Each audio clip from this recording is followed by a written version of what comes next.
Ni penalti. Kau ambil satu sudut je. Jangan nak ke sana nak ke sini.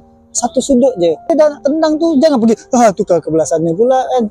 Tiba-tiba bola tak masuk. Sebab apa? Sebab tak fokus satu tempat. Bila kau fokus Dah ke bang? Dah. pergi terus. Kata lah bang. Kita datang penat-penat panas-panas macam ni banyak pula orang cakap. Saya nak ambil lah tak apa. Okey, silakan. Bola. Tadi kalau tak masuk kau siap ni bola ni bulat. Kalau tak masuk siap. Tadi abang cakap apa? Macam mana nak ambil tadi? Kau tengok. Tadi orang dah cakap. Okey lah, tak apalah. Lagak pula. Woi, kita kena marah. Tak tengok budak ni. Tendang masuk je. Orang-orang tua ni semua cakap banyak sangat pasal bola. Udah main sekejap je. Budak-budak sekarang bila cakap, melawan saja.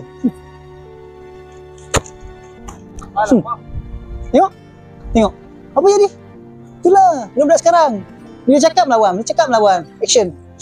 Cakap banyak orang-orang tua ni. Push. Macam tu je cakap. Betul. Wajar tu je. Thank you bang.